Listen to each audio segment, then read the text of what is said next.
하나님은 우리에게 법궤를 통하여 놀라운 은혜를 주십니다. 법궤는 율법의 두 돌판이 들어있고, 또 법궤는 만나가 들어있고, 또 법궤에는 아론의 지팡이에서 싹이 난 놀라운 지팡이가 들어있습니다. 바꿔 말하면 법궤는 누구를 가리키냐? 예수 그리스도를 가리킵니다. 예수 그리스도, 그분은 우리의 생명의 떡이십니다. 예수 그리스도, 그분은 우리의 부활이 되어주십니다. 세상에 어떤 무기가 가장 큰 무기냐? 사람을 죽이고 사람을 넘어뜨리는 미사일이나 원자탄이 중요한 무기가 아닙니다. 그 무기는 죽이는 무기입니다. 그러나 예수는 살리는 무기임을 믿으시기를 바랍니다. 수많은 사람들이, 수많은 영혼들이, 아니 여러분과 내가 오늘 살아있고 예수를 믿게 된 것은 하나님이 이 은혜를 여러분에게 주시기 위함일지니, 오늘 이 자리에 나오신 여러분들이요, 여러분들이 이번 기회에 법궤를 다시 모셔드리고 소중히 내 가슴에 판에 새김으로 말미암아 법궤가 여러분의 생명이 떡이 되게 해주시고, 법궤가 말씀으로 여러분을 인도하며 법궤를 통하여 여러분의 삶이 부활하는 역사가 있으시기를 주의 이름으로 축원합니다. 저 자녀가 결혼한 아이들이 둘이 있어요. 간혹 요놈들이 같이 모이면 저한테 물어봐요. 아빠, 솔직히 얘기해. 그래서 뭘 솔직히 얘기해 임마? 그러면 우리 딸내미가 그래요. 나는 태어나서 지금까지 한 번도 아빠 속을 상하게 한 적이 없잖아. 그래서 내가 더 예쁘지? 너 예쁘다. 그러면 그 옆에 앉아있는 우리 아들은 전과자예요. 무슨 전과자냐? 그렇게 나를 괴롭혔어요. 지금 엄마가 세상을 일찍 떴다고, 지 방에다가 하나님은 내 손에 죽인다고, 전주에 있는 교회는 내가 다 무너뜨린다고 표를 해놓고요. 생각을 해봐요. 금요 철학기도회 8시에 시작해서 12시에 마치게 되면은 다 성도들이 일어나서 돌아가는데, 그날은 성도들이 다 밖으로 나가다가 다시 들어와요. 그래서 이상하다. 그랬더니 장로님하고 부목사님이 오시더니, 목사님, 오늘은 목사님이 먼저 가시지요. 내 속으로 오랜만에 우리 교회도 철들었구나. 내가 먼저 가야지. 피곤해서 큰일 났다. 딱 문을 열고 나가니까요, 현관 앞이 담배 연기로 가득 차 있고 술 냄새로 가득 차 있어요. 누군가 아시겠죠? 벌써 웃는 분들은 다 응답을 받으신 분들이에요. 내가 뭐 이런 사람이 있나 그러고 자세히 봤더니 어디서 많이 봤어요. 더 가까이 봤더니 오늘 아침에 나하고 같이 밥 먹은 놈이요. 그놈이 누구냐고 물으신다면 내 아들이라고 말씀을 하겠어요. 여러분, 솔직히 말씀드릴까요? 자식도 내 것인 줄 알았더니 내 것이 아니요. 언제부터 내 것이 아니냐? 철 좀 들라고 그러면, 그래도 어렸을 때가 예뻐요. 아버지 다녀오겠습니다. 어디 가냐? 옆집에 갔다가 뒷집에 갔다가 앞집에 갔다가 돌아오겠습니다. 그때가 예뻐요. 그냥 말도 않고 나가요. 너 어디 가냐?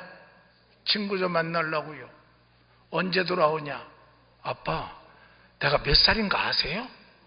내 나이가 몇인데 살으면 돌아올게요. 그게 누구냐고 물으신다면 우리 아들이요.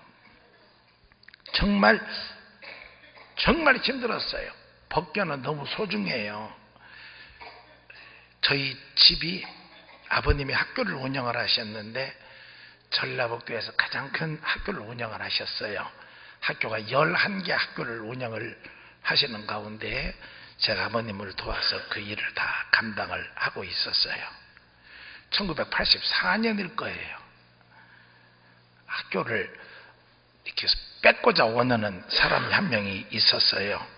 박정희 대통령이 임기 말년에 영남대학이라는 학교를 만들어서 이사장으로서 이제 대통령 후에 후학도를 이렇게 양성하는 기관을 세워서 해야 되겠다라고 만든 학교가 영남대학교예요. 그런데 우리나라 대통령 가운데 돈이 29만 원밖에 없는 사람이 있었어요. 그 사람이 생각하기에 나도 그렇게 해야 되겠다. 그러면 그렇게 노력을 해서 학교를 지으면 얼마나 좋겠어요? 장로님 한 명을 앞세워가지고 우리 학교, 우리 교회 전부의 재산을 갈취해버렸어요. 그때 1984년도 한국감정원 환산으로 우리가 뺏긴 재산이 1조 8천억이었어요. 여러분들은 별로 너무 이래라 놀래도 안 해. 그냥 지금 1조 8천억이면 지금 시가로는 10조가 넘는 돈이에요. 다 뺏긴 거예요. 억울하니까 교회 성도들이 모여서 주여 눈물로 기도할 수밖에 없었어요. 붙잡을 수 있는 사람도 없어요. 호남지방에서 가장 컸던 교회를 하루아침에 학생들을 시켜서 화염병으로 불질러버리고요. 이거 세상은 믿을 수 있는 곳이 못 돼요. 불을 질러버리고 화재 감식반이 와가지고 뭐라고 판단을 내렸냐? 전기 누전으로 내렸어요. 전기 누전으로 내렸는데 우리 교인들이 화염병을 찾아냈어요. 그리고 옛날 도깨비불이라고 전기 이 전선이 내려간 시간을 보면 바로 아는 건데 그것도 다 틀려요. 그 중에 감식 반장이 어머님이 권사님이셨는데 나는 거짓말을 못한다고 이제 감식 보고를 한 거예요. 이 교회는 전기 누전이 아니라 누가 불을 질렀다. 화염병이 나왔다. 그랬더니 그날부로 소방서에서 퇴출돼가지고 전라북도 순창군 쌍치면 쌍계리 토끼 발 맞추는 동네에 소방의용대원으로 파송을 가요. 소방대도 없어요. 논바닥밖에 없어요. 참 억울하다. 우리를 찾아오고 그랬는데 2,500명의 성도들이 다 없어지고 27명이 남으니까 앞이 캄캄해요. 솔직히 말씀드릴까요? 부끄러워서 사람 얼굴을 바라볼 수가 없고요. 더 말씀드릴까요? 찾아갈 사람도 없고요. 더 표현을 할까요? 길에 나가질 못해요. 누가 나를 바라볼까 봐서. 그래도 내가 찾을 수 있는 것은 예수밖에 없었고 살 길은 예수밖에 없어서 남아있는 27명 성도들이 밤마다 모였어요. 9시에 모여서 누가 시작했는지 모르게 찬송가를 드려요. 솔직히 그렇게 되면 찬송을 부를 수 있는 힘도 없어요. 참, 누가 만들었는가? 찬송 참 한 곡 잘 만들었어요. 아시지요 아시지요 보셨지요 주님. 그 찬송만 9시부터 새벽 5시까지 부르고 우리는 집으로 돌아가요. 새날을 주실 하나님만 의지하고 바라보고 1년 동안을 길바닥에서 예배를 드렸어요.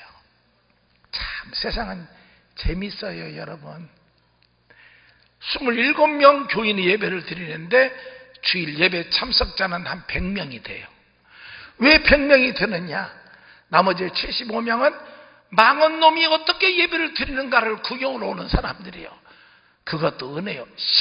11년 동안을 우리는 길바닥, 교실, 창고 이런 곳을 빌려가지고 예배를 드렸어요. 근데 여러분 절대 믿으세요. 하나님은 살아계신다는 사실을. 하나님은 살리시는 하나님이심을 믿으세요. 이 하나님이 없으면 제가 어떻게 살 수 있겠어요? 저 너무 억울해서 아무리 탄원을 해도 필요가. 우리 교회 학생들이 화제를 냈는데요. 제가 그때 대학 교수로 있었는데 제 제자가 나를 찾아왔어요. 어떻게 왔냐고 그랬더니 제 제자 말이 더 재미있어요. 사실은요, 제가 새로 오는 이사장으로부터 특명을 받고 대전 유성호텔에서 훈련을 받았대요. 화염병 만드는 것부터. 그래서 교회 불을 자기가 질렀대요. 자기 어머니는 전주 서북교회 권사님이 돼요. 근데 어머니가 그 사실을 알고 길가에 서 있는 멍석 하나도 넘어뜨리면 귀신이 붙는다고 그러는데 하나님의 집을 네가 그랬으니 우리 집 다 죽는다. 그래서 자수를 한다고 와서 내가 그 학생을 데리고 검찰청을 갔어요.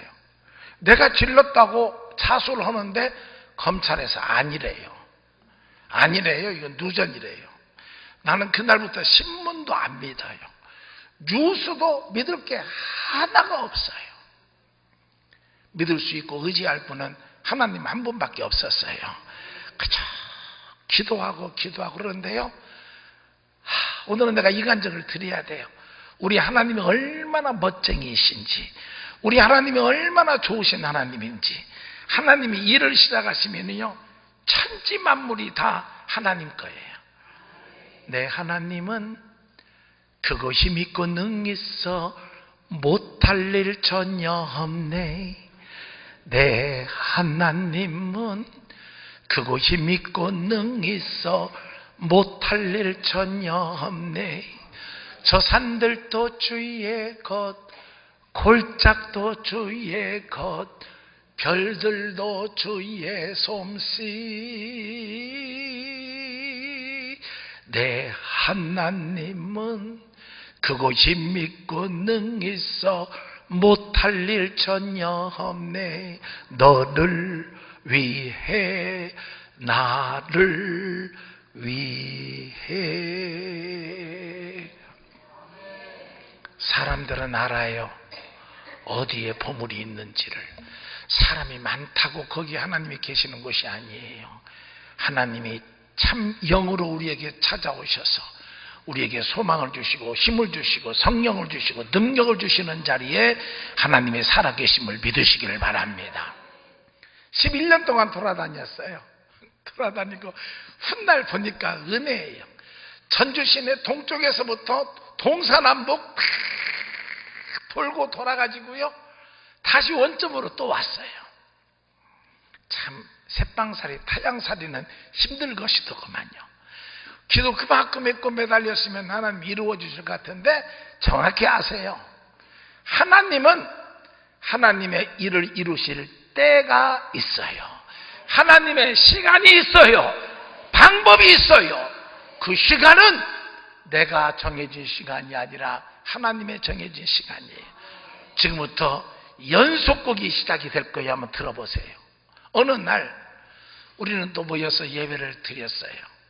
예배를 드리고 예배 들어가기 전에 우리 재정부장님이 저한테 찾아오더니, 목사님, 이달도 사례가 없습니다. 사례가 없어도 교회 세금 나갔지? 예, 나갔습니다. 할렐루야, 할렐루야. 목사님, 할렐루야가 나옵니까? 석 달, 넉 달째 교육자님들 사례비 한 면을 못 드리고 사는 저희들은 얼마나 괴로운 줄 아십니까? 괜찮아. 어두운 마음을 가지고 강단에 올라갔어요. 근데 그날 강대상 의자에 딱 앉자마자 내 입에서 나오는 찬성이, 나의 힘이 되신 여호와여, 내가 주님을 사랑합니다. 내가 주님을 찬양하고 싶습니다. 예배를 드리고 은혜 가운데 예배를 마치고 성도님들 안수해드리고 집에 막 돌아가시는데, 내가 나가니까 어떤 모르는 할아버지 한 명이 찾아왔어요. 당신이 강 목사요? 예, 저 강 목사입니다. 나는 또 무슨 일 또 난 줄 알았어요. 우리 집으로 좀 갑시다. 아니 할아버님, 우리 교인이신, 아니 교인이 아니라고, 우리 할매가 죽어 빨리 와. 나는 그 할아버지한테 끌려서 그 집으로 찾아갔어요. 우리 전라도는 희한해요. 할아버지 할머니들이 편찮으시면 꼭 이마에다가 수건을 묶더라고요. 그 혹시 아는 사람 있으면 좀 가르쳐 주세요. 수건을 묶고 할머니가 나 죽어 나보고 들어보니까 우리 집 땅 영생교회에게 팔어. 영생교회가 돈이 없다면 우선 외상으로 줘. 그래야 내가 살아. 이거 누가 시켜서 그러겠어요? 그래서 내가 너무 기가 막혀서 가만히 했더니 영감이, 알았어, 영생교회 목사 모시고 왔어. 빨리 팔어. 그래서 내가 할아버지 이게 무슨 말이냐고 했더니 자기 땅이 참평이래요. 근데 아무도 모른대요. 자식한테도 숨겨놨기 때문에.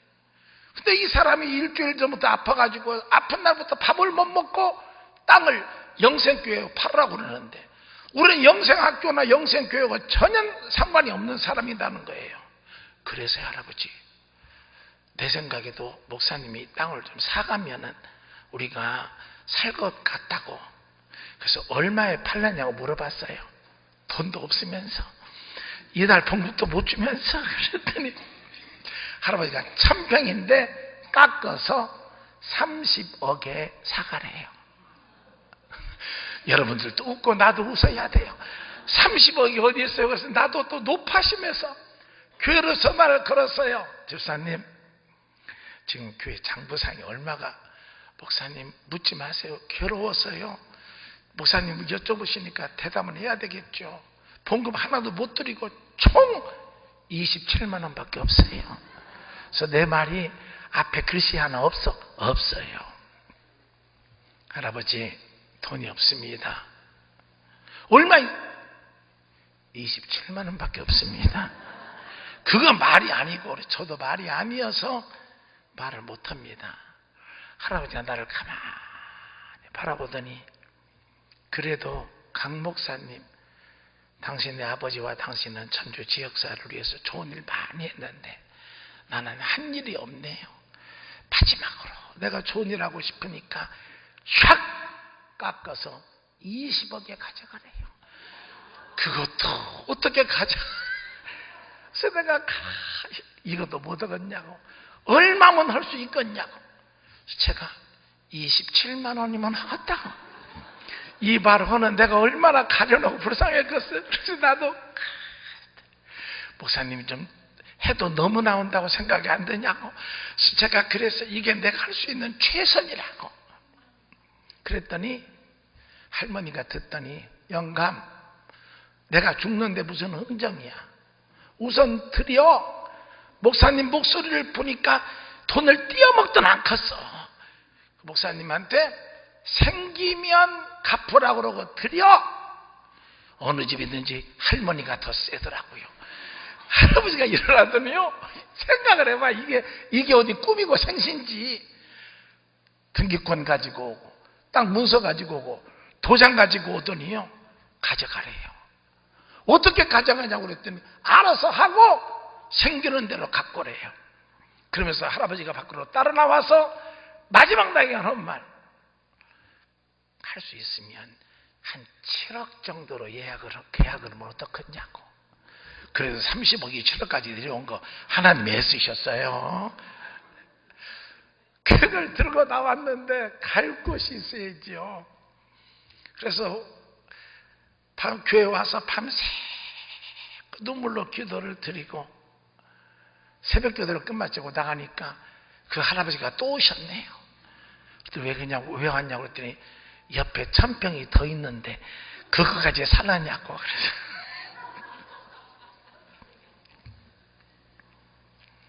그걸 가지고 은행을 갔네요. 제가 광고 하나 드릴게요. 은행 가실 적에는 옷이 없으면 세탁소에 가서 옷을 남의 것을 빌려서라도 넥타이도 좋은 거 메고 가야 은행에서 알아주지, 잠바 같은 거 걸치고 가면 거지로 알아서 쳐다보질 않아요. 이것은 나의 간증이고 이것은 나의 고백이요. 은행을 딱 문서를 가지고 간 거예요. 내 도장 가지고 10,000원짜리 한 장 가지고 간 거예요. 속셈이 있어서. 들어간 입구에서 여직원한테 지점장님 계셔요? 그랬더니 딱 나부터 보더라고요. 출장 가셨는데요. 그 지점장 내가 알아요. 보니까 저기 책상에 앉아 있어요. 근데 내가 그지니까 출장 갔대요. 그런 거 많이 당해보셨을 거예요. 그래서 내가 지점장님 만나러 왔는데, 출장 가셨다니까요. 차장님은 시내 나가셨어요. 근데 왜 오셨어요? 그래서 내가 기우라 거지로 들어가서 망신당했으니까 고함을 질렀죠. 근데 이 은행에 1, 2억 예금하려고 은행에 찾아왔나? 내가 이 정도 돼가지고 왔으면 그래도 몇 억은 예금하려고 왔는데 옆에 은행으로 가야 되겠구만. 고함을 질렀어요. 그러고 나왔어요. 나오면서 속으로 기도했어요. 주여, 한 번만 지점장이 나와서 다 좀 잡게 도와주시옵소서. 은행 문을 열어도 아무도 안 나오는데 딱 열고 나오니까 누가 나를 와서 잡아요. 선생님! 그래서 내가 딱 뒤를 돌아봤더니 지점장이에요. 그 지점장은 제가 망하기 전에 매일 지점장 데리고 운전하고 나 찾아왔던 그때 대리였어요. 내가 가만히 바라봤더니 저 여직원이 처음 와서 그렇습니다. 들어오시죠. 저희들이 잘 모시겠습니다. 그래서 내가 아무 소리 않고 예금을 요구했습니다. 땅 문서, 등기부, 도장 딱 놓고 이 땅을 담보로 4억을 대출을 해가지고 내 10,000원짜리 돈, 10,000원짜리 도장 이거 가지고 내 통장을 만들어서 10,000원짜리 통장에다 4억을 넣어서 주십시오. 내가 봐도 내가 좀 미쳤어요. 근데 없어 봐요. 다 미쳐요, 미쳐. 그러고 눈을 감고 있으니까 한숨을 푹푹 쉬더라고요. 저기 목사님이 문서를 가지고 오신 땅은 논이라서 담보가 안 된대요. 왜 논이 담보가 안 돼요? 되죠? 안 되는 겁니다. 내 말을 못 믿으시면 들어보십시오. 이 하나님의 계획 좀 보십시오. 딱 스위치를 누르더니 김대리 좀 들어와. 내가 딱 서 있는데 앉아 있는데 들어오는데 대북의 대리가 제 제자예요. 딱 들어오는데 얼마나 창피해. 전라도 말로 쪽팔리죠. 앉아 있으니까 지점장이 김대리 그 너는 담보가 안 되지? 안 되지? 그 말은 뭐예요? 주지 마! 그 말인 거예요, 이게요. 안 되잖아. 예, 안 됩니다. 들으셨죠, 목사님? 안 됩니다. 눈물이 짜르르 흐르더라고요. 제가 앞문으로 나오면 창피해서 지점장 방은 항상 뒷문이 있어요. 만나기 싫은 사람이 오면 나가는 방이 있어요. 제 말이 의심스러우면 은행 가서 지점장 방 한번 들어가 버리세요. 뒷문으로 나와서 밖에 딱 나오니까 한없는 눈물이 흘려요. 그래서 내가 뒤에 공중전화가 있길래 전화로 은행을 불러서 대리 좀 바꿔달라고 그랬더니 형석씨, 나 강 교수. 예, 교수님. 근데 어쩌다가 이렇게 오셨어요? 미리 좀 저를 만나시지요. 지금 어디 계세요? 나 지점장 뒷문으로 나오면 공중전화 있지. 거기에 서 있어. 좀 나와줘. 예. 나오는데 신문지에 뭘 싸가지고 나와요. 여러분, 사람이 돈이 없으면은요, 다 그게 돈으로 보여. 자기 돈이면 좋겠다.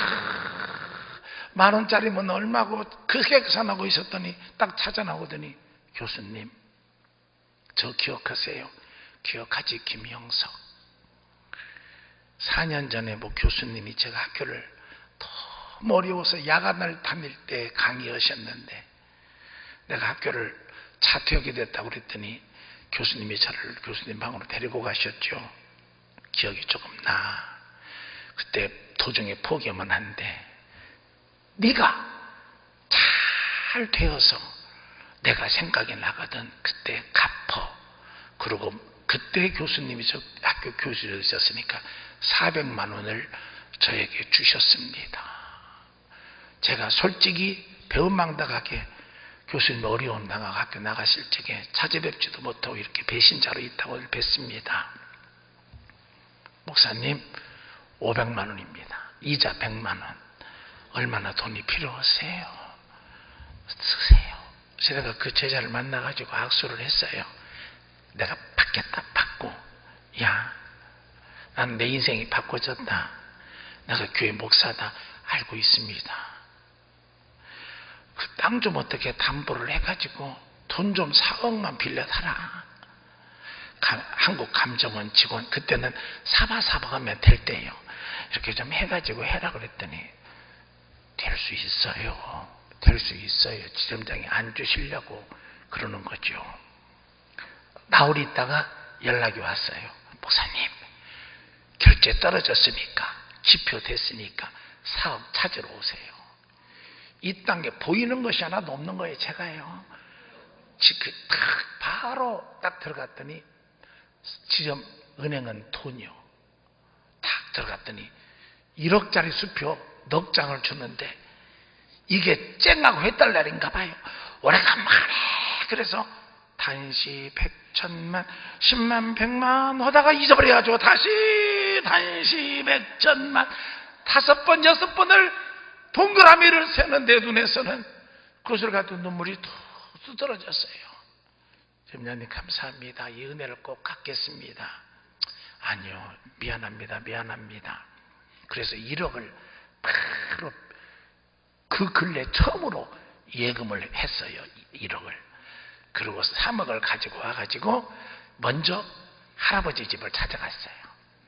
할아버지 집을 찾아가니까 오면 그때는 두 분이 다 일어나서 얘기할 텐데 할머니도 머리띠어 누워 계시고 할아버지도 머리띠로 누워 계시네요. 그래서 왜 두 분 다 이렇게 난리가 났냐고 그랬더니요, 아들들이 와가지고 왜 우리 상속 안 주고 팔아먹었냐고 아버지에게 목에다 칼 대고 가고 어머니에게 칼 대고 가가지고 이 돈 잔대금 가지고 오면 자기에게 안 가지고 오면 당신들 내가 죽여가지고 땅속에 묻으면 아무도 몰라. 그러고 갔대요. 그래서 제가 할아버지 3억을 가지고 왔습니다. 돈 필요 없는데요. 그래도 받으셔야죠. 계약금 1억, 중도금 2억. 왜냐하면 중도금을 줘야 그 땅에 내 소유가 돼요. 3억을 탁 주니까 할아버지가 저를 보고 그래요. 이 돈 어디서 났냐고. 그거 묻지 말라고 우리 아버지가 주셨다고. 그랬더니 저를 보고 그러더라고. 아버님 안 돌아가셨냐고. 아직 덜 돌아가셨다고. 어떻게 덜 돌아가셨냐고. 우리 아버지는 이민을 가셨다고. 그게 뭐냐고.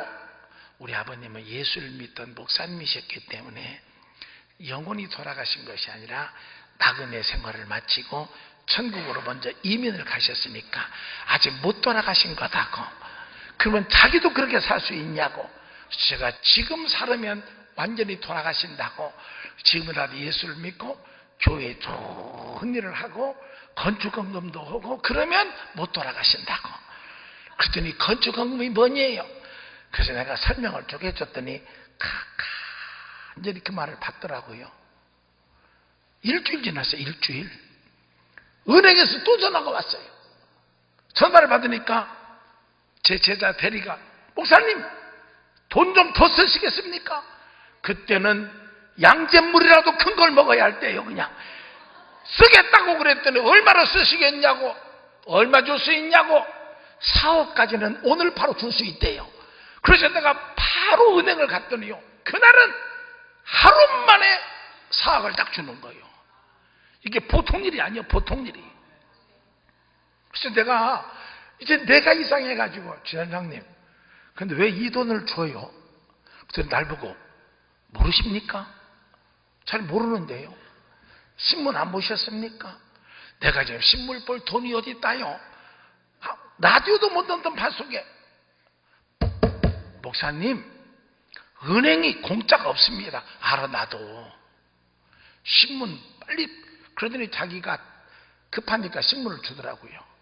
우리가 산 땅 전주시 삼천동 1가 지역이 전주시 신개발지로 발표가 돼가지고 우리 교회 땅 옆으로 8,000세대 아파트가 새고 관공서가 완산구로 바꿔지면서 전폭적으로 그리 온다는 거예요. 나는 지점장방에서 할렐루야 그랬더니요, 지점장도 놀래 자빠지고 이건 하나님의 은혜입니다. 하나님의 은혜입니다. 하나님의 은혜입니다. 돈이야 주님 오시는 날까지 이자까지만 내다가 최선을 다해서 갚다가 못 갚으면 아버지께 의탁하나이다 그러고 내가 하나님 나라 가면 되잖아요. 그래서 내가 4억을 가지고 할아버지를 찾아갔어요. 그랬더니 울고 계셔요. 어저께 아들이 왔다 갔대요. 자기는 돈이 필요 없대요. 3억 뺏겼대요. 4억 내놓으면 다 뺏긴대요. 자기가 마지막으로 좋은 일을 한번 하고 싶어서. 나는 2억만 가지고 그냥 이 할매 1억 나 1억 가지고 어디로 도망가서 죽는 날까지만 살고 싶고, 이 2억을 그 건축헌금이라는 것을 좀 드리면 어떻겠냐고. 그래서 내가 괜찮다고, 드리게 해달라고 괜찮다고 그 거절하면서 내가 기도를 했어요. 하나님 3번까지만 거절할 테니까 할아버지 할머니의 마음이 변치 않게 도와주십시오. 없어 봐요. 그렇게 돼요. 여러분, 우리 교회는요, 믿지 않는 할아버지 할머니가 땅을 30억짜리 땅을 7억에, 그래도 1억을 깎아주고 2억을 건축헌금을 믿지 않는 분이 주심으로 교회 건축이 시작이 된 거예요. 이게 하나님이 하시는 일이에요. 이 축복을 우리는 받아야 돼요. 공사가 시작이 되는 거예요. 우리 교회에 권사님 한 분이 계셨는데, 그때까지만 해도 가짜 권사님이었어요. 어느 날 교회를 열어 들어가니까 누가 앞에서 막 기도를 해요. 그래서 기도 같이 해드리려고 뒤에 앉아서 하나님, 이 할머니 집사님을 축복해 주세요 그랬더니 찬송을 불러요. 그래서 뭐라고 찬송을 부르는가 봤더니, 내 일생 소원은 권사 한 번 되고서 주께 더 나아가기 원합니다. 내가 뒤에 앉아가지고, 하나님, 이건 안 되옵나이다. 할머니 나이가 70이 넘었으면 권사님도 권사를 내려나올 때 집사님이 권사가 된다는 이것은 있을 수가 없는 일입니다. 그 할머니가 자기는 권사가 돼야 된대요. 나보고 시켜달래요. 그래서 내가 그건 나도 못 온다고 그랬더니요, 그날부터 보따리를 싸가지고 와가지고 이 교회당에 앉아가지고 금식하고 잠 여기서 자고 기도만 하는데, 기도 제목이 권사를 주시옵소서. 하루 내가 불렀어요. 왜 권사를 이렇게 하고 싶냐고 그랬더니, 내 아들과 며느리가 너희 어머니는 뭐가 다는 분이었느냐고 묻는다면, 우리 어머니는 교회에서 기도하던 권사님이었다는 얘기가 듣고 싶어서, 하루는 내가 오늘 땅 계약을 하는 날이에요. 땅 계약을 하는 날이고 이제 공사를 시작하는 날인데, 할머니가 11월 달인데 내 방 앞에 쭉 데 앉아 계셔요. 집사님, 여기 뭐하고 계셔? 저한테, 목사님, 하나님이 이 땅 좋다고, 이 땅 속에 보물이 있대요. 그러니까 계약 잘 하세요. 권사님, 어떻게 집사님이 그걸 알아? 하나님이 그러셨어요. 내가 내 방에 들어와서, 하나님, 이게 어떤 일입니까? 하나님이 질서의 하나님이니까 우리 땅속에 보물이 있으면 당회장이 나부터 알려주셔야지. 가짜 집사님을 통해서 나한테 알려주면 이거 교회 체면이 말이 아니지 않습니까? 내가 그래서 예배 마치고 그래도 궁금해서 물어보니까, 집사님은 아직 권사님도 아니고 가짜잖아. 나는 권사님한테 기가 막힌 말을 들었어. 목사님, 의사가 못 고치는 거 돌팔이가 고칩니다. 계약하는 날 알았다고 그랬더니 그분이 그래요. 땅속에 보물이 있대요. 하나님이요, 땅속에 보물이 있대요. 내가 장로님하고 아침 우리 집에서 밥을 한 개를 먹으면서 마음이 자꾸 걸려요, 권사님이. 그래서 차를 몰고 교회 가니까 강대상 앞에 엎드려 울고 계셔요. 내가 깨어나라고 그래가지고 우리 집에 가서 같이 밥을 먹었더니 또 그 얘기를 해요. 보물이 있다고. 계약으로 갔어요. 여러분, 그때가 IMF 시대예요. 계약으로 딱 가서 딱 계약을 하면서 마지막 도장 찍으면서 제가, 사장님, 땅속에 보물이 있으면 이 보물의 소유권은 누구? 그랬더니 저를 보고 그래요, 사장님이. 그 땅은 전주 수십 년 동안 논으로 있던 땅에 무슨 보물이 있겠냐고. 보물이 있으면 목사님이 가져가래요. 그래서 내가 쓰라고 그랬어요, 계약서에다가. 그랬더니 자기는 못 쓴대요. 나보고 쓰래요. 내가 쓰면 금이 나오면 무효요, 내가 썼으니까. 그래서 내가 직원이라도 왔어라고 그랬더니, 안 그러면 공사 안 된다고. 그때는 IMF라 공사가 없던 때예요. 그분이 그러면 자기 직원을 시켜서 만일의 경우 공사하다가 돈으로 환산할 수 있는 돈으로 바꿀 수 있는 욕구가 나오면은 그 소유권은 영생교획이 있다라고 썼어요. 그리고 나도 도장을 찍어버렸어요. 현재 그 문서는 우리 교회 박물관 입구 1호실에 전시되어 있어요. 그리고 나는 바로 그날부터 안수 집사들을 24시간 교회를 지키도록 했고, 삐삐를 다 차도록 해가지고, 공사하다가 보물만 나오면 바로 당회장한테 연락을 하고 지시를 했어요. 그러고 나니까요, 신방이 안 돼요. 병원에 신방으로 갔다가 기도도 길게 못 하고서 이거 울릴까 봐서 주여 낫게 도와주시오.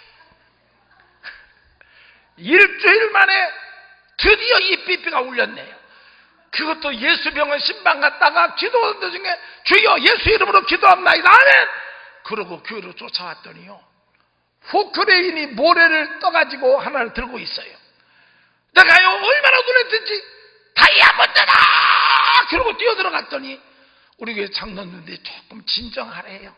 여기서 무슨 다이아몬드가 나오겠냐고. 금이다 그랬더니 반딱반딱도 않는데 무슨 금이냐요. 우리 교회 유망철물점을 운영하고 있는 한종렬 집사를 불렀어요. 감정사를 대라. 목사님 감정사 대나마나 제가 철물점 한 20년 했는데 아무것도 있어. 그래서 내가 뭐가 백금이다 그랬어요. 근데 다 교인들이 날 보고 돌았는가 보다. 여러분들도 없어 봐요. 다 돌아요. 다 돌아.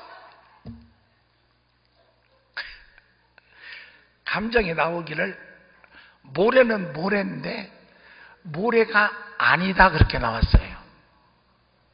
그러더니 저녁에 한 집사가 나를 찾아와서 미세한 분량이 유리를 만드는 모래가 이 속에 들어있다. 미세한 분량.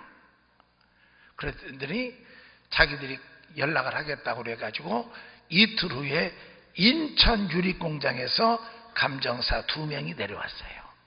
땅을 다 해가지고 조사하더라고요.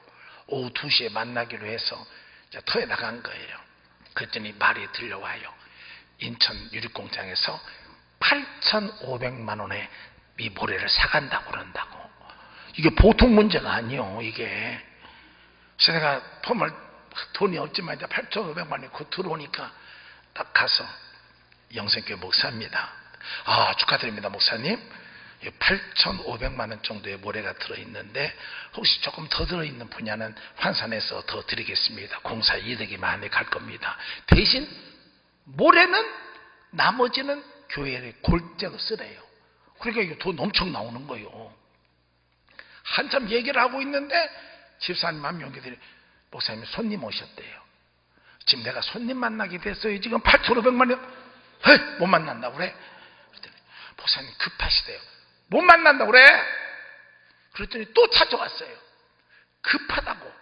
그래서 내가 딱 보니까 초등학교 동기 인천지법에 있는 판사 이 어떤 기라는 판사예요. 대한민국에서 유리 모래 감정하는 판사는 한 명밖에 없어요. 그 친구가 나를 찾아온 거예요. 내가 조금 나가니까 나를 딱 낚아챘더니 강 목사 저 사람들이 인천에서 왔지. 응 인천에서 왔어. 사기꾼이야. 팔지 마. 응? 8,500만 원 준다. 저 사람들이 8,500만 원이면 2억 넘어.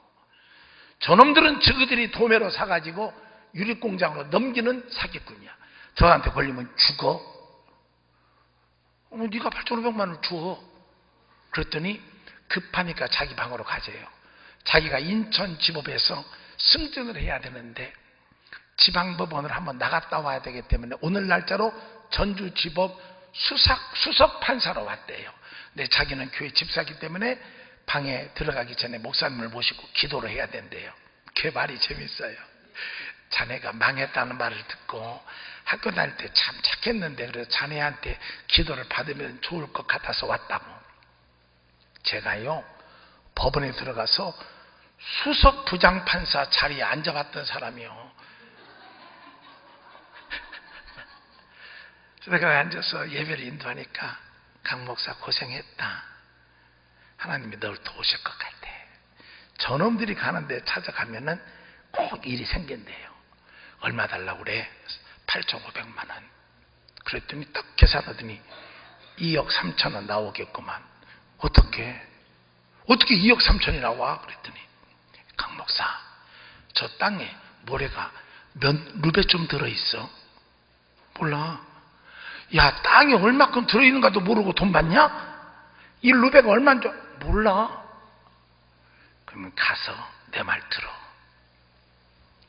3억 달라고 그래. 3억. 안 준다 그러면 파기시켜. 내 말이, 그러면 걔 친구 말, 3억을 그 친구가 안 받는다 그러면 내가 인천 유리공장에서 3억 5천을 받아낼게. 내가 쓸게. 그래서 내가 루베도 모르고 대법원 판례도 몰라서 볼펜으로 루베 대법원 판례 이렇게 해가지고 그 다음날 아침에 탁 나갔죠. 그러니까 이 땅에 들어있는 모래가 몇 루베 정도 됩니까? 그랬더니 자기들끼리 갑자기 말을 바꿔서 하더라고요. 영어로 하더라고요. 불행히도 제가 대학을 영문과를 나왔거든요. 봤더니 옆에 조종하는 사람이 생겼으니까 조심하자. 이것을 영어로 말을 하고, 여하튼 2억 5천에 계약을 했어요. 그러더니 제 친구가 기도하래요. 무슨 기도? 참, 얼마나 목사가 시원찮으면 집사가 찾아와서 목사 보고 기도하래. 너희 새벽 기도에 교인들 데리고 와서 요 길 가해 쪽으로 세워놓고 갈라져라 갈라져라 그렇게 외치고 기도를 하래요.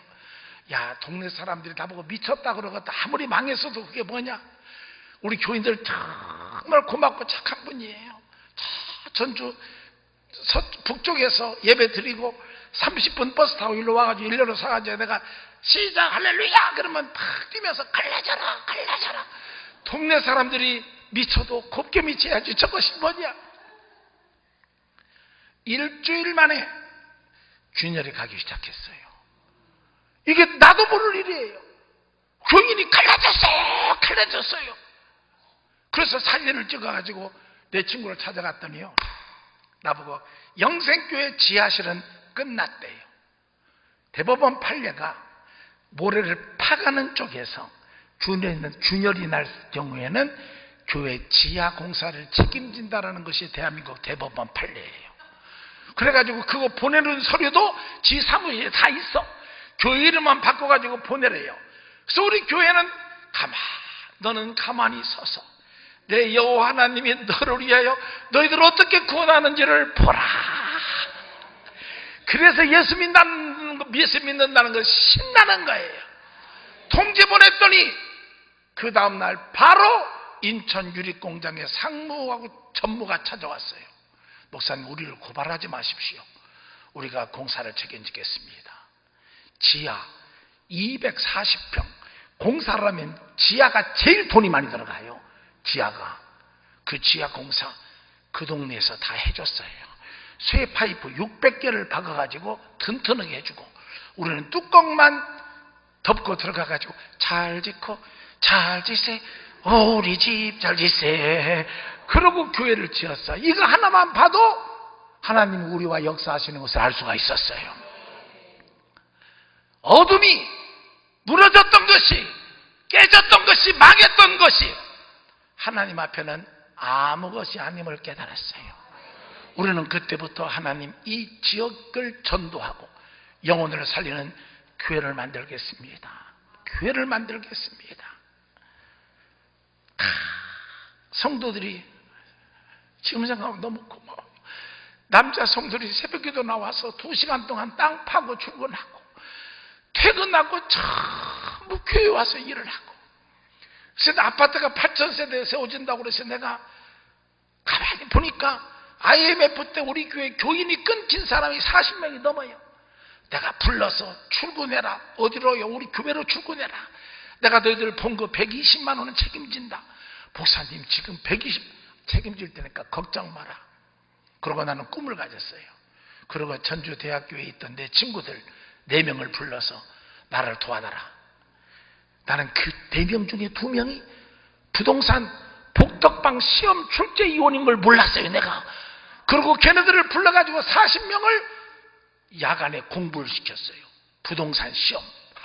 40명이 시험 봐가지고 우수한 성적으로 12명이 합격을 했어요. 12명. 얼마나 멋있어요? 제자 12명. 돈도 없어요. 외상으로 컨테이너를 12개를 사가지고 아파트 짓는 곳마다 제1부동산, 제2부동산, 제3부동산, 제4, 제5, 6, 제7, 제8, 12부동산까지 지어놓고 내 방에다가 부동산 회장 강의만. 지금 내가 이렇게 웃지요. 그때는 그 가면서 얼마나 울었는가를 몰라요. 훈련 다 시키고 주보 다 줄 치도록 만들고 해가지고 업체 사람들이 오면은 친절하게 해주고, 너희들은 무조건 복비를 절반을 깎아라. 손해보지 말고 깎고, 깎는 것을 어떻게 얘기하냐? 나 예수를 안 믿었습니다. 요 부근에 새로 생긴 교회가 있어서 우연히 갔다가 거기 가서 교수님 하시던 목사님을 한 명을 만났습니다. 남을 위해서 살아야 한다는 얘기를 철저히 듣고 우리는 복비를 절반만 받기로 했습니다. 그러면 10명이 오면은 9명이요.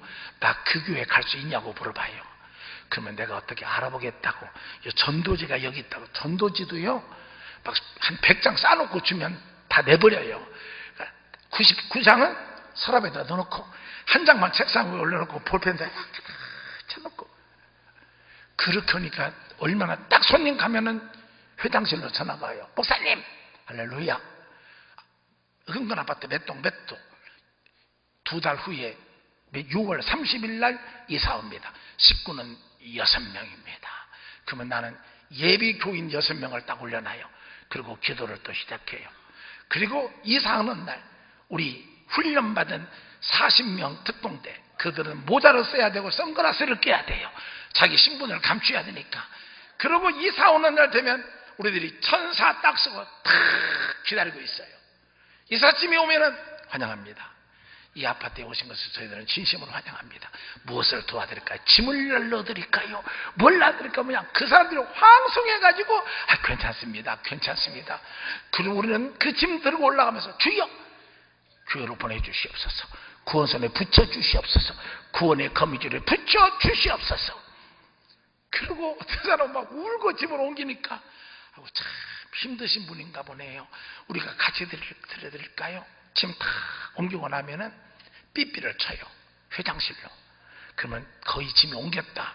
이사하는 사람한테 제일 필요한 것이 뭐냐면 생수요. 오토바이 부대가 생수를 싣고 도도도도도도도 생수 들고 그 집에 들어가는 거예요. 그러면 이게 생수입니다. 이사하셔서 물이 마음에 안 드실 텐데, 도대체 당신들은 누구세요? 천사. 식사라도 아니요, 꼭 식사해주고 싶으시면 토요일 날 점심이나 짜장면 한 그릇 주세요. 10집이면 10집이 다 전화 와요. 그러면 전화 받는 사람이 그래요. 죄송합니다, 사장님. 그날 우리 팀이 9명이었는데 한 분이 몸이 안 좋아서 8명밖에 못 갔는데 한 분 더 모시고 2명 더 모시고 오세요. 그러면 누가 붙냐? 부목사나 전도사가 붙어버리는 거예요. 그 집에 들어가면 이제 그 집은 거미줄에 낚여진 거예요.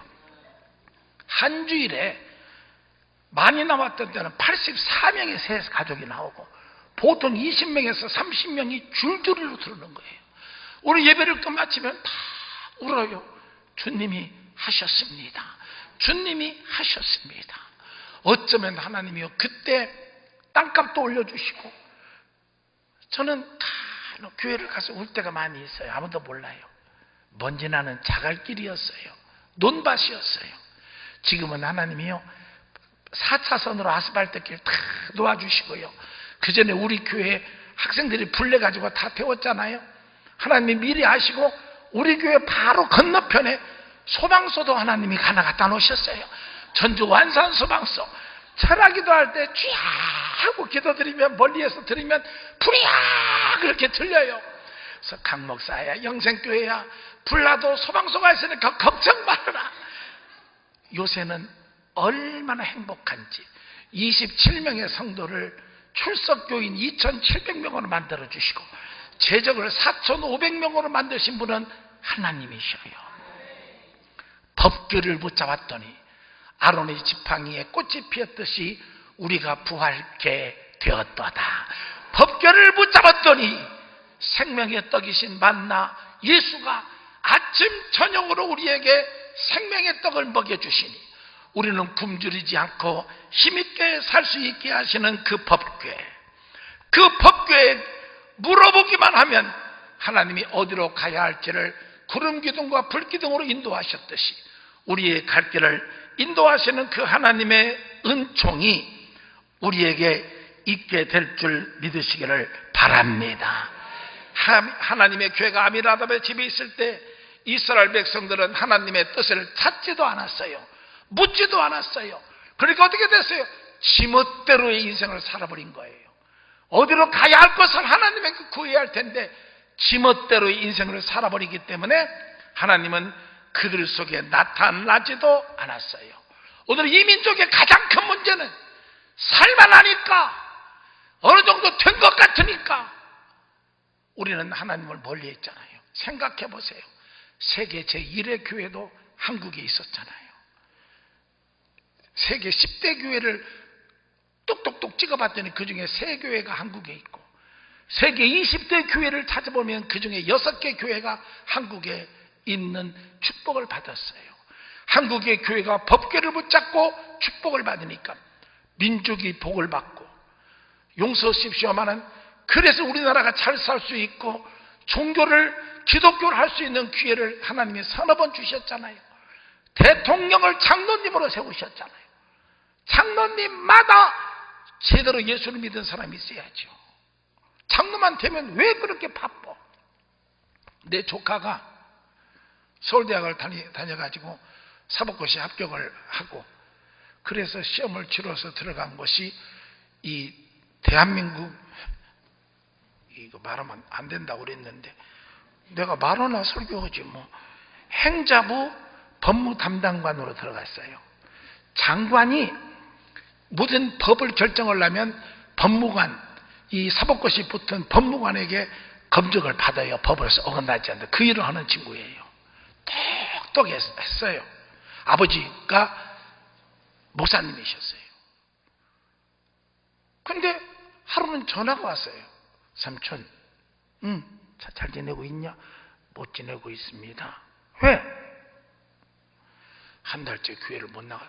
왜 못 나가? 우리 행자부 장관이 장로님이신데요. 주일날마다 출근을 하기 때문에 행자부 직원들은 교회 한 명도 못 나갑니다. 너도 못 나갔냐? 네. 마음이 편하냐? 아니요. 주일학교도 놓아야 되고 찬양대도 놓아야 되고 다 놓고 나니까 너무 힘듭니다. 야 임마, 내 말 들어. 어떻게 할까? 사표 던져. 거기까지 인도하신 하나님이 너 예배 못 보게 하려고 임마 너 그렇게 하신 줄 알아? 그랬더니 사표 낸다고 그랬더니요, 아버지이신 우리 아버지도 반대를 하시고 어머니도 나오고 지금 말 안 한 지 한 달 됐습니다. 그래도 내 말을 들어라. 쫓겨나면 우리 집으로 와라. 일주일 있다가 교회 와서 걔 방으로 전화 걸었더니 법무관 아무개입니다. 야 이 새끼야, 사표 빨리 안 내? 삼촌 저 어떡하라고 했어요. 내 말 들어 임마. 사표 내. 하나님과 관계 끊어지면 네 인생 여기까지 온 거 아무 의미가 없어. 그날 밤에 사표 내고 우리 집으로 도망가 버렸어요. 나 큰일 났네. 이제 저녁이 되니까 우리 누나가 전화가 왔어요. 강목사님 잘 지냈어? 나 잘 지내고 있어. 혹시 우리 진수 거기 안 왔어? 진수가 누구야? 아니 우리 큰아들, 걔가 왜 여기 오겠어? 지금 옆에 있거든요. 혹시 연락이 오면은 가가 찾을 분은 강목사밖에 없으니까 연락 좀 줘. 알았어. 전화 끊어. 바쁘니까. 일주일을 우리 집에서 살았어요. 난리가 나버렸어. 난리가. 일주일 지나고 났는데 그 누나가 전화가 왔어요. 강목사, 혹시 진수 내가 아무리 생각해도 갈 곳이 거기밖에 없는데 그러면 거기 안 왔다면 소식은 전할 수 있어? 나 유도작전 하는 거예요. 그래서 내가 말해봐. 영남대학교에서 로스쿨 원장으로 그런 결단력이 있는 크리스찬 되는 사람을 모시고 싶다고 연락이 왔는데 내일까지 연락을 해야 된대. 그래서 급하니까 하나님께 한번 구해봐야 되겠네. 그러고 전화 끊고 바로 진수 보고 전화 걸으라고 그랬어요.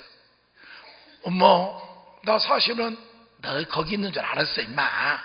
근데 이거 그 문제가 아니요. 너 오늘 밤차로 바로 대구로 내려가. 내일 아침 10시까지 영남대학으로 들어가. 나이가 40도 안 된 애가 그때 당시에 영남대학교 총장 이사장을 만나서 지금 우리 영남대학교 로스쿨 부원장이요. 영남대학이 전국 로스쿨 변호사 합격률이 98%로 5년째 1등하고 있어요. 그 친구 그때 거기 있었으면 망쳐드는 거예요. 같이. 믿는 사람은 거절할 수 있는 믿음이 있어야 돼요. 끊을 거 끊어버리고 버릴 거 버려버리고 내가 하나님 앞으로 나가는 것을 못 나가게 하는 세력은 예수 이름으로 끊어버려야 돼요. 이처럼 다윗과 이스라엘이 하나님의 괴를 옮기고자 한 것은 하나님을 알고 싶었던 거예요. 하나님하고 대화하고 싶었던 거예요. 오늘 또 하나님께 여러분들이 간구하시게 되면 하나님이 어떻게 하시겠어요? 하나님, 나는 갈 길 몰라요. 어떻게 하나님은 아셔요. 우리 교회 강무길 집사라고 말씀드리고 마무리를 짓게요. 강무길 집사라고 고등학교 교장 선생님이 계시는데 병원에 입원을 했어요. 전북대학병원에. 일주일 후에 가보니까 바싹 말랐어요. 강 집사님, 의사가 뭐라고 그래? 제가요, 암인데요, 뼈 속에 암이 들어가 있어가지고 이 뼈하고 살이 붙어 있으면은 이게 수술을 못 하니까 떼야 된대요. 그게 어떻게 떼는 거야? 그랬더니 밥을 금식을 해가지고 말라서. 그래서 내 말이, 나는 무식한 목사거든. 암은 굶으면 죽어. 먹어서 내 힘으로 암을 이겨야 살지. 근데 안 된대요. 그래서 의사를 만났어요. 그때 날 보고 책임질 수 있냐요. 여기서 죽으나 가다가 죽으나 가서 죽으나 한 번은 더 만나봐야 되겠다 의사를. 그랬더니 허락을 해가지고 어느 정도 몸이었냐. 삼성병원 헬기가 와가지고 이 환자를 모시고 올라갔어요. 나는 또 버스 타고 올라가고, 그 다음날 수술을 한다고 하는 것을 아침에 기도를 드리고 내려왔어요. 하루 지나고 난 뒤에 내가 또 올라가서 기도해 드리려고 강집사한테 전화를 했더니 울어요. 왜 울어? 부인이 전화를 받아요. 목사님, 퇴원하래요. 왜? 퇴원하라는 말은 치료를 못한다는 말이 아니에요. 그래서 내 말이 그랬어요. 네가 의사냐? 의사는 하나님인데 퇴원에는 두 종류가 있다. 왜 너는 나쁜 것만 생각하냐? 죽으니까 퇴원이 아니라 괜찮으니까 퇴원도 있지 않냐? 제가 그랬더니 그랬으면 얼마나 좋겠어요. 기다려. 그러고 내가 서로 올라갔어요. 그 사람을 붙잡고 얘기를 한 다음에 의사를 만나러 들어갔더니 의사 선생님이, 목사님이십니까? 예. 보복을 않는다는 말씀만 해주시죠. 보복을 않다니요? 저 교회 장로입니다. 전북대학병원에서 오진했습니다. 뼈속에 암이 생긴 것이 아니라 흐르는 피액이 흘러가다가 뼈속에 잠시 고였다 갈 때가 있습니다. 이걸 사진으로 찍으면 새까만 것이 보이는데 거기는 새까만 것을 다 암으로 본 겁니다. 그래서 이미 여기 왔을 때에는 얘가 흘러가 버리고 흔적이 없는데 병원에 있으면 뭐답니까? 이거 없는 건 어떡합니까? 사진을 보여주는데 알아야죠. 나도 괜히 안경 몇 번 하고 보는 척하고 할렐루야 그랬더니 이거야말로 할렐루야입니다. 이 사람이 이쪽으로 손대면 생명이 없습니다. 목사님, 저하고 같이 가서 나는 그런 의사만 한국에 있으면 좋겠어요. 그분이 손을 얹고 내가 손을 얹고 기도를 드렸어요. 전주 올 때까지 울어요. 내 차 타고 왔거든요. 왜 울어? 아니 내가 목사님 진짜 내가 살아난 거죠. 하나님이 진짜 살리셨어. 그랬더니 내가 살아난다면요, 휴게소 가서 뭐 좀 먹었으면 좋겠어요. 그래서 뭐 좀 먹자. 뭐 먹고 싶어 그랬더니요, 오징어 구운 거 사달래요. 그 부인이, 여보 당신이 환자야, 나는 안 환자야, 먹어. 왜? 나도 먹고 싶었어요. 그래서 우리 둘은 오징어 먹고 전주까지 왔어요. 지금 퇴원한 지 8년 됐어요. 여기 좀 와 있는데 전화가 왔어요. 목사님 사랑합니다. 강 집사님 할렐루야. 어떻게 지금 등은 괜찮아? 아우 목사님 그런 말씀 하지 마세요. 오징어만 보면 목사님 생각이 나서 알았어. 저는 2번 삽니다.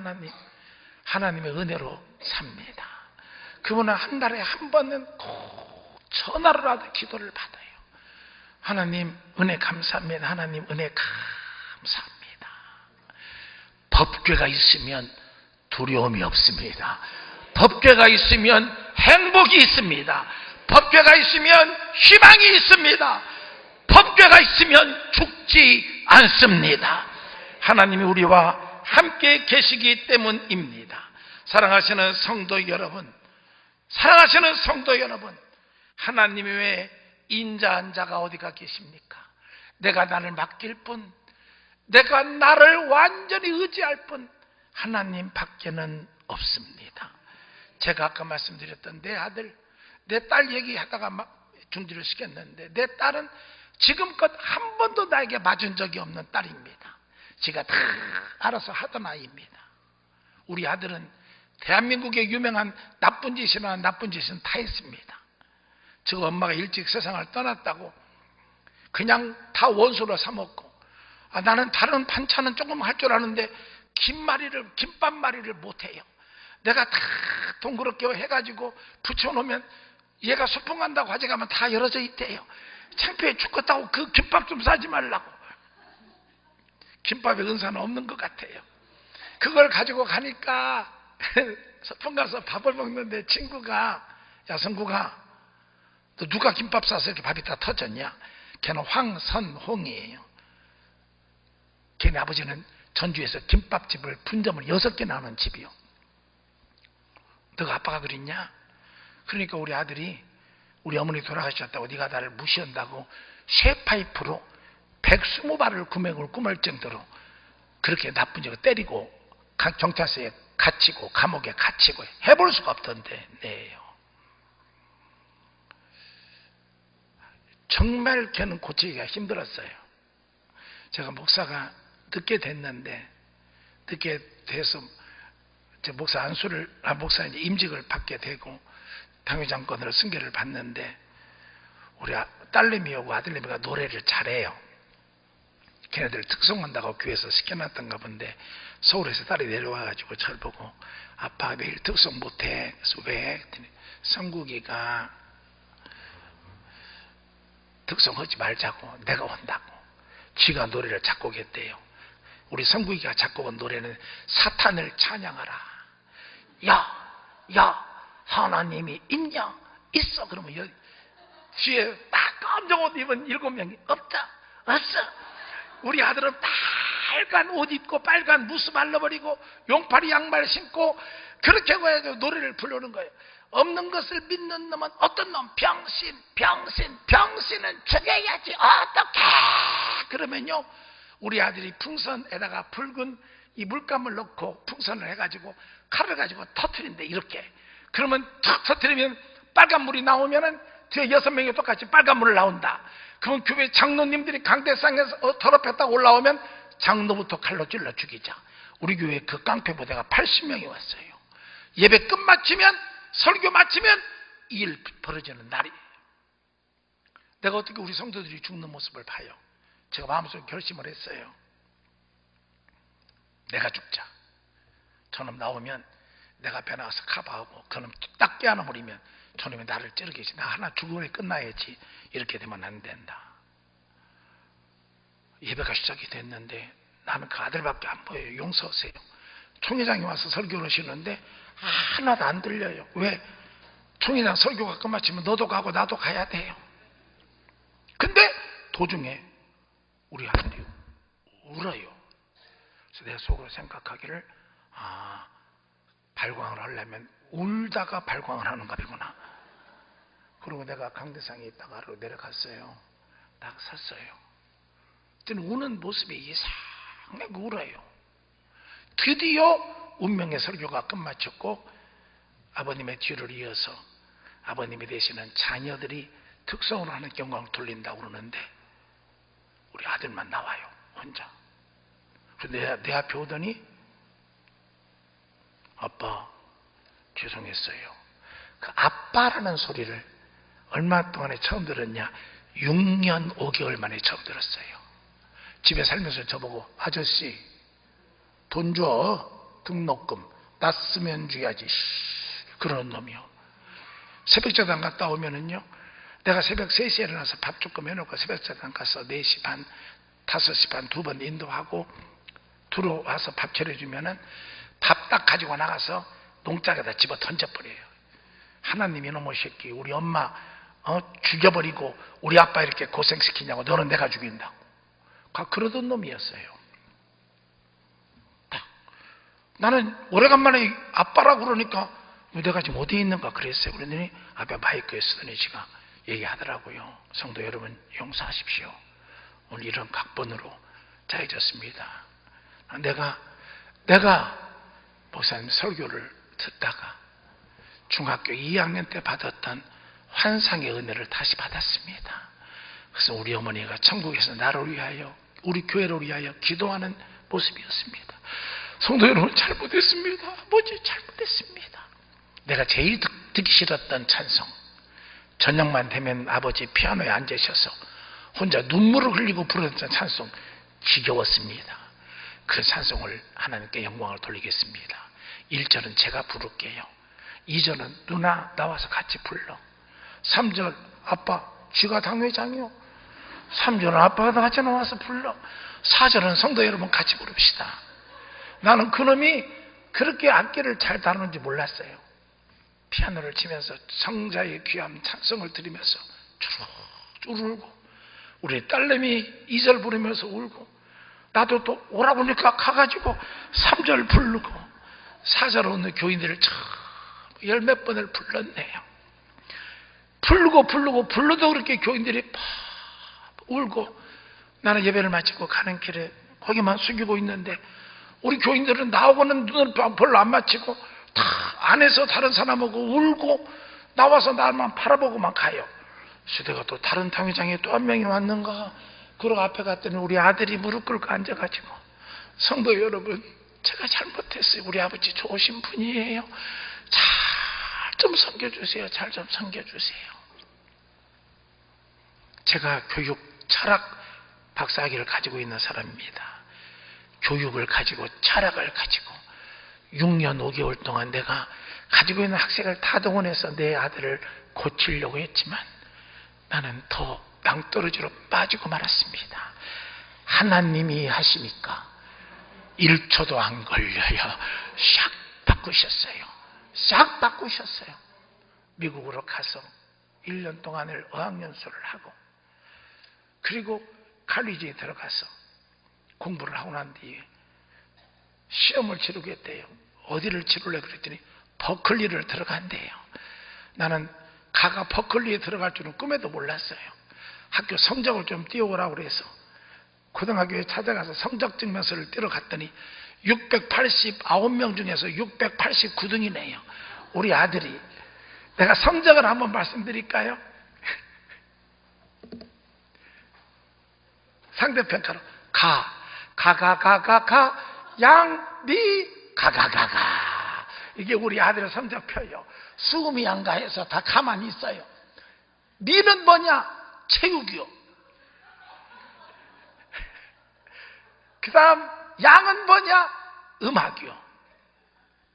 내가 담임선생님 보고 가만히 있었더니, 목사님 점수로 하면 더 비참하니까 이렇게 할 테니까 원래 학교에서 직인 찍어가지고 보내야 되지만 그냥 선생님이 알아서 보내주세요. 내가 집에 와가지고 하나님 한 번만 용서해 주시옵소서.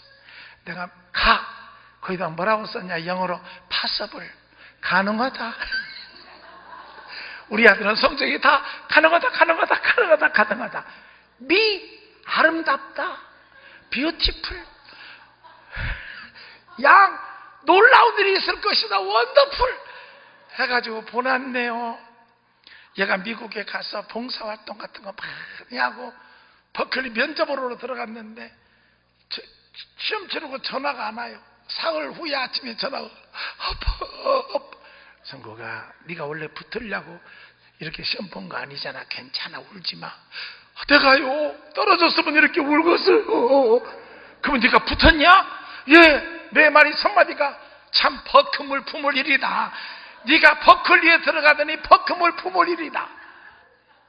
여러분, 바꿔졌어요. 제가 아까 졸업하는 날 갔어요. 졸업하는 날 간 것은 가를 축하하러 간 것이 아니에요. 얀등히 거짓말을 하고도 사기칠 놈이요. 진짜 졸업하는 날을 보려고 내가 갔어요. 비행장이 11시 반에 도착하니까 샌프란시스코에 아무도 없네. 나는 길도 모르는데, 길도 모르는 샌프란시스코는 템프란시스코 아니요? 돌아와야지. 성질 나가지고 돌아오려고 표 끊고 있는데 어떤 녀석이 오더니, 아버님, 성국이 아버님이시죠? 그래, 성국이 착한 애예요. 그냥 믿고 제가 집으로 안내해 드릴게요. 집에 갔어요. 나는 왜 미국이 왔는 걸 알았어요. 한 달 동안은 설거지를 안 한 것 같아요. 그냥 완전히 그릇 그냥 쓰레기 충만요. 소화가 나서 내가 그릇을 하고 이놈 자식을 내가 잘못 키웠구나 그러고 있는데 새벽 4시쯤 되니까 부릉부릉 차소리가 나요.